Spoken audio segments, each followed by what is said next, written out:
So what we're going to talk about today, guys, is when it comes down to nutrition and training, there's a percentage that's nutrition and a percentage that's training. All right, now all the time people focus just on their training, but does anyone know what the percentage is? Talk to me. 90-10, right? So most people say 80-20. I believe 90-10. Perfect. So that means that 90% of your focus is supposed to be in the kitchen, right? 10% is in the training.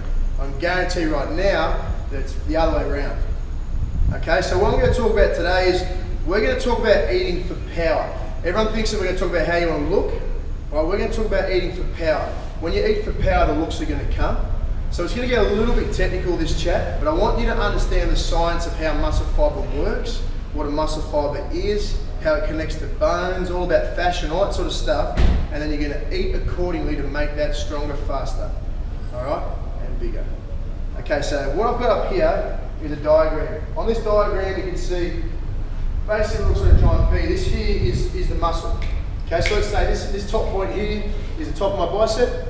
Right, that comes down to the muscle membrane, which is this red stuff, and that joins back down the bottom here at my elbow. Okay, so origins and insertions. All right, now what you've got here is most people, when they talk about muscle fiber, they talk about, let's, for example, cookies. Let's go, what do you know about a muscle in regards to what it has? Tendons, ligaments. Perfect, that's it. Tendons, ligaments, and muscle fiber. That's the old school mentality. Okay, that is correct, and that's what it says in the book. However, nowadays, it's only one thing. It's a thing called fascia. This black stuff here, it's not black in your body, it's black on the board, it's called fascia. And it's like a sausage skin, okay? And it goes all the way, it's all the way over the top of this. I just want to block it out for the sake of the picture. It starts at the top, comes down, opens up over the muscle fiber, and joins back at the bottom. It is all one thing. Everyone talks about, everyone thinks it goes muscle, tendon, and ligament, all right? It's one thing.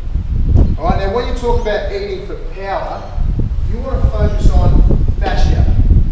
Everyone comes to the gym. You know guys who are like bodybuilders, they're real strong in the gym, but they're pretty crap out in the field. And it's a real common mentality. They come inside the gym, they can really shift tin. When they get on the field, they're pretty useless. Put your hand on your pec. I don't know which one. I want you to get your middle finger and raise it up. And I want you to slam it down as hard as you possibly can into your pec. Go for it. You can't get much force, right? As hard as you can. Now I want you to do the same thing. You grab your finger, pull it back, and use both. The power increases tenfold, right? That's the fascia. The start of it is your muscle fiber. Okay, that's all you got. When you stretch it out, overstretch the fascia at each end, and add both together, you create power. Okay? But if you eat to not heal your fascia and you train not to tear fascia, you get no power. You can look good and you'll get strong, but power-wise, you're lost. The good news is with us, you're going to train to tear your fascia, so you're in safe hands. But I can't sit at home and watch what you eat. All right, so to get last little bit of technicality, with this, see how it crisscrosses? All right, kind of like a Chinese finger trap, looks like that. All right, so when you're pulling it, it stretches out and comes back up if you're using a stabilised linear movement. All right, so if you're training bicep curls, you're not going to gain too much power out of that because it has a chance to stretch and come up. You don't want to stretch it, you want to tear it. The muscle fibre is going to tear because it goes straight up and down. So what you've got to do is you've got to make it multi-directional. All right, so for example, one of the best examples is, for those who were here last year, we did twist. Remember that twist stuff? So that's tearing at the muscle fibre. The muscle fascia, because the fibres can't keep up with it. Then what occurs? So what we've got on the back here, like I said, these two. Fascia, muscle fibre. Straight up and down, crisscross. Alright? Let's say this is a bit of fascia. Right? You've torn it by moving a multi-directional force. So let's say it's like that in a piece of shirt. Now what happens is you've got these things inside your body, a little bit technical, called fibroblasts. Alright, don't worry too much about it. But there are these little balls hanging out over here, just hanging around your body. Alright, as soon as you tear a muscle fibre, a bit of fascia, it lights up with a glow stick. Kind of like a moth to a bug light. Alright, and all of a sudden these little fibroblasts join next to it, all the way alongside of it. Now bear with me, it is technical, and they produce this stuff called collagen. Now you've heard of collagen, right? Might have collagen injections, all that sort of stuff. We'll use it for their skin and whatnot. Collagen is a chemical that will heal your fascia to make it stronger, or get a stronger tensile strength. Here's where it gets tricky.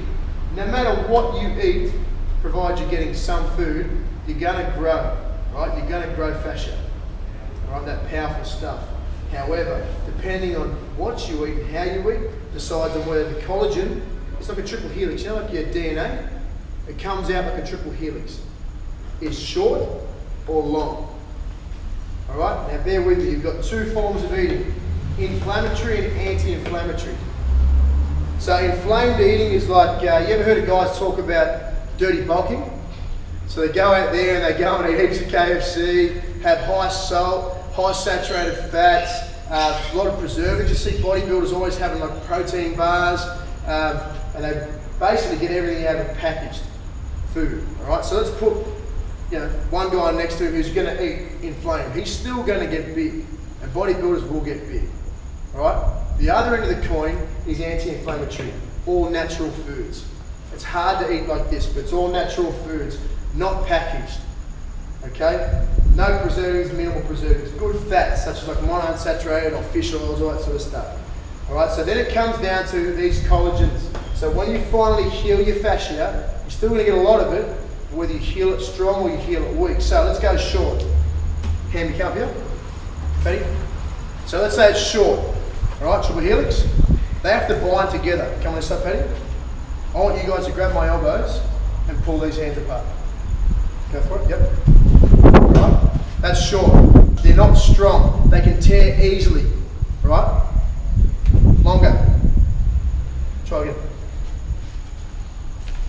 Gets them eventually, right? A bit more force. Thanks, boys. So what that means is, when you're eating an anti-inflammatory diet, you allow the same amount of fascia to regrow, but you allow it to grow back stronger.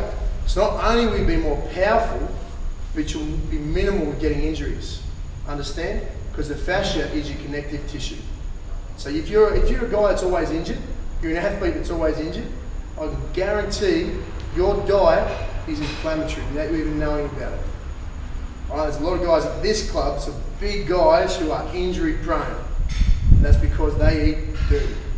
With me last year, I did this for 12 weeks. My uncle's a biomedical scientist at Sanitarium. He's the head scientist there, and he taught me all about this eating. All right, it's like an acid versus alkaline style of eating. All right, now it's all based on anti-inflammatory foods, and I did it for 12 weeks. All of a sudden, after 4 weeks of doing this, I scored, I think it was 12 tries in 6 games. I tried to bang on my chest. But what it was about was my performance on the field totally changed. I was doing the exact same training, but eating like this. All right, and then as I started getting towards the end of the season, I started to eat a little bit worse, have a few beers here and there, and my performance went off the charts, back down. An injury, got an injury. Right? So just in regards to performance-based, proof's there. All right. So what we're going to talk about today is we're going to move into what we call the 3 C's of training: cortisol, consistency, and content. Now, who here can tell me what cortisol is? Cortisol is a hormone produced by the body when your body identifies stress, so you're bang on the mark, right? Now what this means is, and why it's important, what do you think can cause the body stress? If you train hard for more than an hour, cortisol spikes, right? So you're going to get in the game. All right, if you're dehydrated, cortisol is going to spike. If you have less than 8 hours sleep, not only is your testosterone through the floor, your cortisol's through the roof. Stimulants such as pre-workouts, alcohol will cause dehydration, and then lack of food's a massive one. Okay, now you might say, well, who cares about this cortisol chemical? Here's the catch. Can anyone tell me, let's say 1 kilo of fat, 1 kilo of muscle. How many calories do you think 1 kilo of muscle fiber needs? So let's say Henry's got a kilo of muscle fiber, he'd probably made up about 56 kilos of muscle fiber. He'd have bone on top of that, skin and fluid and all the rest to make his total weight. So for his 56 kilos, every kilo of that muscle fiber needs how many calories per day do you think? 20. Close? 18. 10. Right? So 10 calories per day. So that means, for example, if you added up all the kilos of muscle fiber you had in your body to sit on the couch for a whole entire day, you need X amount of calories. So let's make it an easy number and say let's just say it's 10 kilos of muscle. You need 100 calories to survive that muscle. You can sit on the couch. and it will survive. But without training, the muscle fiber will slowly diminish and the calorie count will lower, and then you end up starving yourself. Okay? So what that means is you need 10 calories. How many calories do you think 1 kilo of fat needs? 1. Close, very close, and I'm going to call it 0. Okay? So fat lives on your body for free, absolutely free. All right? Now when you train, what do you want to burn? Muscle or fat? Pretty obvious question, right? But here's the catch. If you were the employee and you were hiring both these guys, and one of them costs you $10 a day, and the other one costs you $0 a day, and business is shit, you're not getting any food in, you're not getting any calories in your mouth, who are you going to fire? This guy costs you 10 bucks a day, and then you're not making anything. He's got to go. They both work for you. Not only does this one work for you, but he causes you to stay warm. He looks after your vital organs from impact. It is energy when your body needs it. It's a legend. He's a legend. So what this means is when this cortisol raises, this is your middleman. This is the bounty hunter. This is who your brain sends out to get rid of muscle fiber. So it identifies stress and goes, well, hang on. All right, what's going on? For example, lack of food. We haven't eaten in, let's say we went, skip breakfast at 8 a.m. and haven't eaten until 1. Every 3 hours your body needs refueling. All right? That's 5 hours of no food. That's when the alarm bells are gone off and your body releases cortisol. So it comes out of your system and it tells fat that it is no longer to be used as energy because it's free and they could use it later. And it tells muscle, time to go. Right? Neoglucogenesis, that's what it is. That's where your body eats all the protein stores so you can't heal, muscle fiber dies. So let's say you're training your ass off in there. With me, you show up on a training morning, you're busting your ass, you're dehydrated, you've lack of sleep because you went out the night before, it's Saturday morning, you haven't eaten because you went out the night before, it's Saturday morning, and you're training your ass off, you're busting your ass. All you are doing is killing muscle fiber and holding on to fat. All you're doing. Hands down, that's what's happening. So if you're saying, I've been training for so long and nothing's changing, that's what's going on. So consistency. Eat every 3 hours. So the first step to today that you need to take away from this is you need to set alarms. So if you were to get on your phone right now and when you wake up in the morning, you wake up at 9 a.m. At 9 a.m. you have to eat breakfast. Okay? And then at 12 you have your next meal, probably lunch. At 3 you have another meal. At 6 you have another meal. If you're still awake at 9 you have another meal. You have to eat every 3 hours. Whether your result is to put on weight or to lose fat. Muscle fiber gain, I'd go every 2 hours. If you were to get up at 7 a.m. and you skip breakfast, you don't eat until 12, then when you finally consume your meal, your brain understands, it's called brain's trust. Your brain understands, mate, we haven't eaten in 5 hours. So then it's going to store more from the food you just eat. All right? So it takes more from this normal serving than it normally would. And then at 3 p.m. you have your munchies and you snack. And your body goes, well mate, I'm never ever going to waste the meal. So it takes the food in. All the stuff left from this gets stored away as unwanted energy in the fat stores and you're in a new meal. So you're actually eating less, but you're storing more.